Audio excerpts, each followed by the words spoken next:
জননেতা জনাব হযরত মাওলানা আবুল হাসানাত পাটোয়ারি, জনাব আবুল হাসানাত পাটোয়ারি আজকের এই সহযোগী সমাবেশের বিশেষ অতিথির আসর অলঙ্কৃত করেছেন।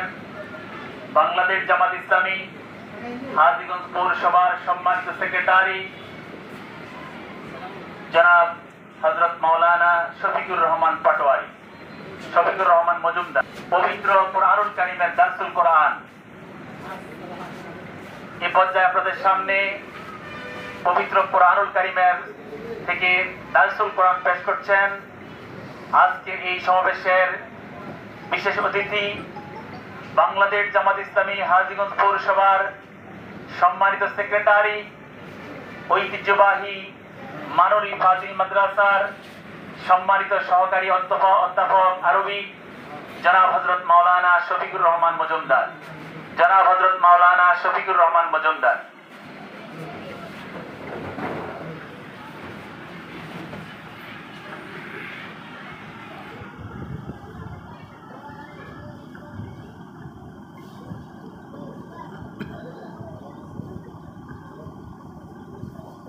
أعوذ بالله من الشيطان الرجيم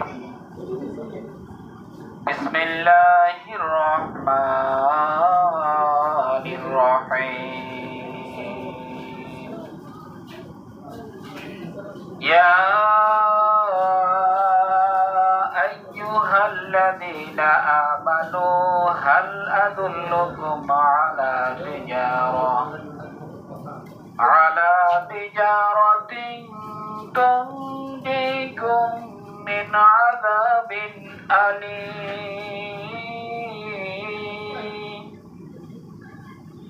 تؤمنون بالله ورسوله وتجاهدون في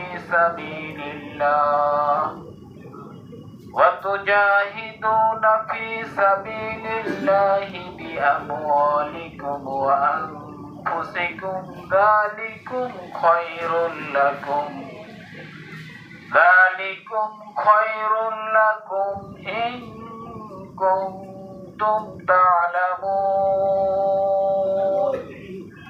يغفر لكم ذنوبكم ويدخلكم جنات تجري من تحتها الأنهار ومساكن طيبة في جنات عدن ذلك الفوز العظيم।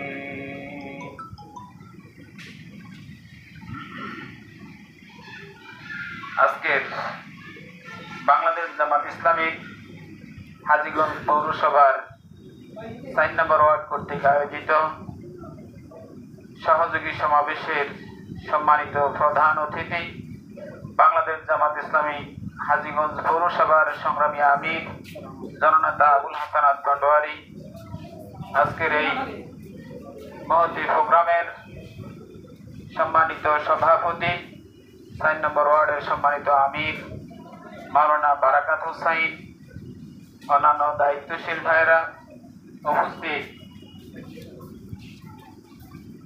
বাংলাদেশ জামাত ইসলামীর সহযোগী ও সম্মানিত এলাকাবাসী, আসসালামু আলাইকুম ওয়া রাহমাতুল্লাহি ওয়া বারাকাতুহু।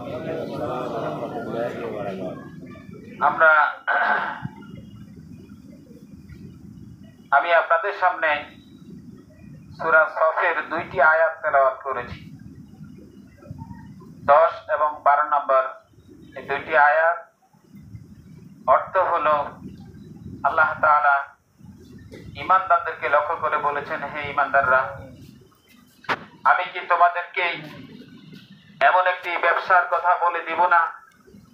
আমি কি তোমাদেরকে এমন একটি ব্যবসার পথ দেখিয়ে দিব না যেই ব্যবসাটি তোমাদেরকে জাহান্নামের যন্ত্রণাদায়ক শাস্তি থেকে মুক্তি দিবে?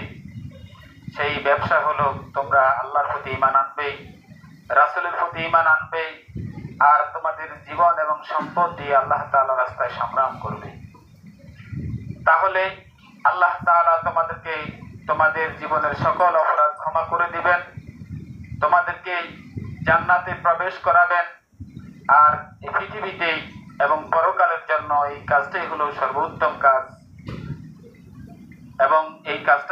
সফলতার কাজ।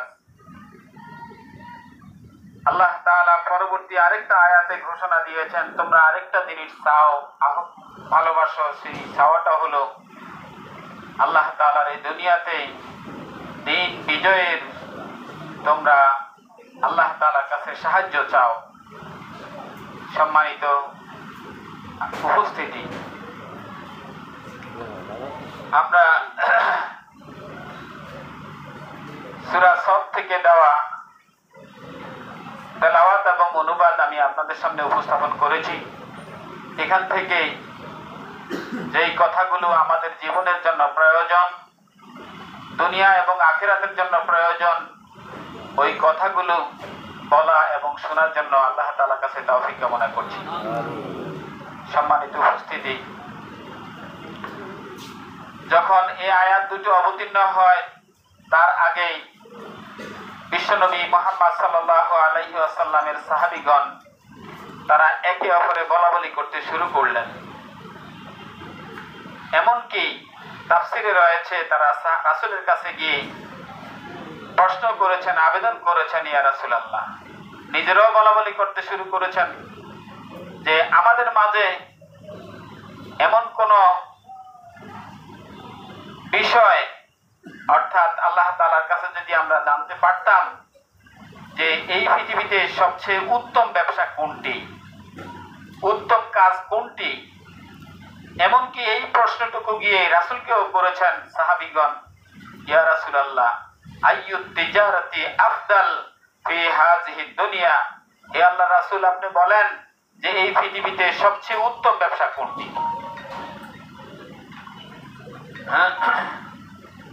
রাসূল সাল্লাল্লাহু আলাইহি ওয়াসাল্লামের কাছে প্রশ্ন করার পরে আল্লাহ তাআলা সাহাবীদের এই মনের আবেদন, মনের চাওয়া এবং পাওয়া নিয়ে পবিত্র কোরআনের সূরা সফের এই দুইটি আয়াত অবতীর্ণ করেছেন।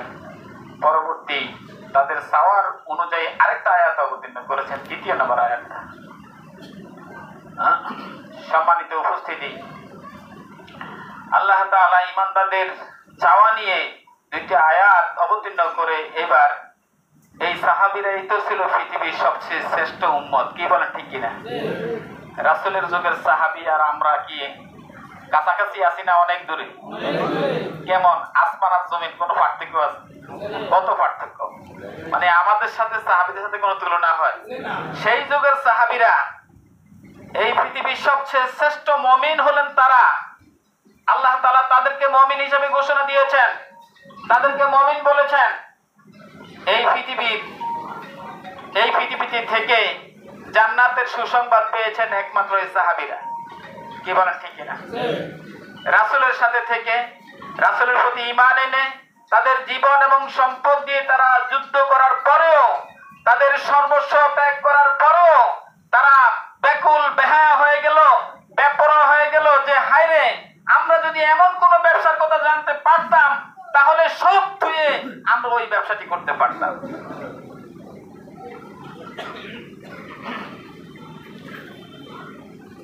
সম্মানিত উপস্থিতি, আল্লাহ তাআলা মুমিনদের এই চাওয়া এবং পাওয়ার কথা ঘোষণা করে এই ঈমানদারদেরকে লক্ষ্য করে বলছেন, ইয়া আইয়ুহাল্লাযীনা আমানু, হে ঈমানদারেরা,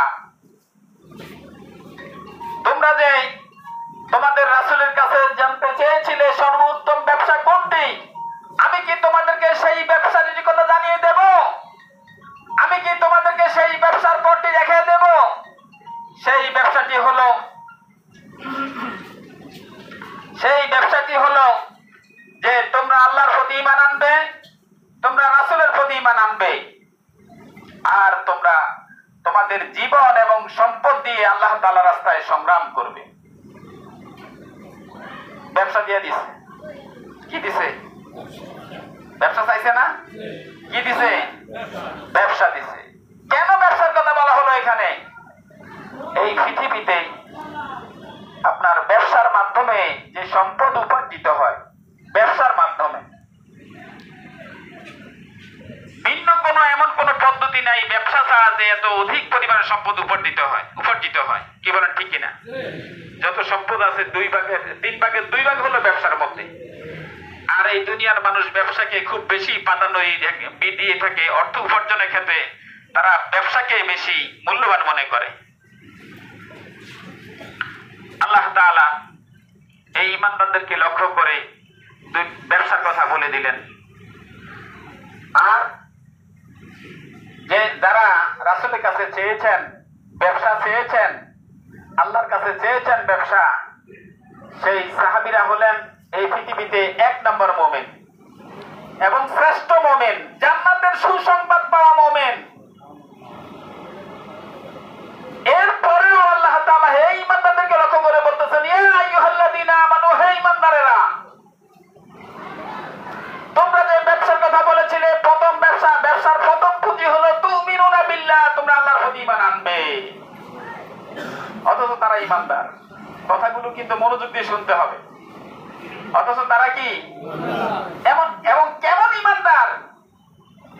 উহুদের যুদ্ধের ময়দানে যুদ্ধ করে তারা ক্ষত বিক্ষত,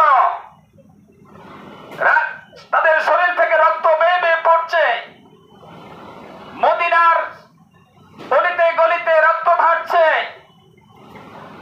আর ওই মদিনার অলিতে গলিতে সাহাবীদের যারা শাহাদাত বরণ করেছেন তাদের আত্মীয় স্বজনের কান্নায় আকাশ পাতাল ভারী হচ্ছে। এমন সাহাবী, আর আল্লাহ তাআলা এই সাহাবীদেরকে ব্যবসার মূলধন দিয়ে দিলেন, তুমিনুনা বিল্লাহ, তোমরা আল্লাহর প্রতি ঈমান আনবে। তাহলে তারা তো ঈমানদার, তারপরে বলেছেন তোমরা ঈমান আনবে, আল্লাহর প্রতি ঈমান আনবে। কেন এই কথাগুলো বলেছেন? এই ঈমানদারকে অন্য জায়গায় বলেছেন, ইয়া আইয়ুহাল্লাযীনা আমানু আমিনু, হে ঈমানদাররা তোমরা ঈমান আনো। মানে তোমাদের ঈমান এখনো পরিপূর্ণ হয়, বুঝে নাই কথা? তোমাদের ঈমান এখনো পরিপূর্ণ হয় নাই, অতএব কেন তোমরা ঈমান আনো। ঈমানটা কার প্রতি আনতে বলেছে? প্রথমত কার প্রতি? আল্লাহর প্রতি। এই আল্লাহ কেমন আল্লাহ? আমরা কি চিনি আল্লাহকে? ওই আল্লাহকে দেখতে পেরেছি? যেই আল্লাহ হলেন সুবিশাল আসমানের মালিক, যেই আসমানে রয়েছে অসংখ্য অগণিত গ্রহ নক্ষত্র, মিল্কওয়ে গ্লাক্সি, মহাশূন্যের মাঝে, বিশাল মহাশূন্যের মাঝে আল্লাহ তাআলা অসংখ্য সৃষ্টি করে রেখেছেন, সুবিশাল পৃথিবী সৃষ্টি করে রেখেছেন। এই বিশ্বজাহানের একচ্ছত্র অধিপতি, একচ্ছত্র মালিক,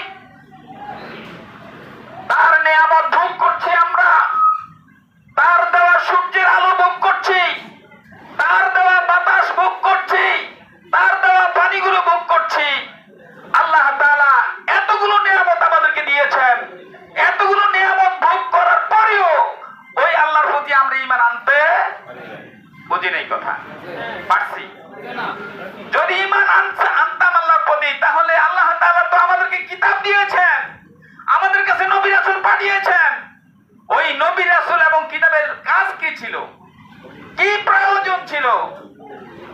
আমরা ঈমান আনলাম আল্লাহর প্রতি, আমানতু বিল্লাহ। কার প্রতি ঈমান এনেছি? বলি আমরা আল্লাহর প্রতি ঈমান এনেছি। আল্লাহ এক, অদ্বিতীয়, তিনি জীবন এবং মৃত্যুর মালিক। তিনি কি কেবল আমাদের জীবন মৃত্যুর মালিক? শুধুমাত্র খালি জীবন মৃত্যুর মালিক? তিনি আসমান চালান, আসমানের অধিপতি তিনি, তিনি জমিন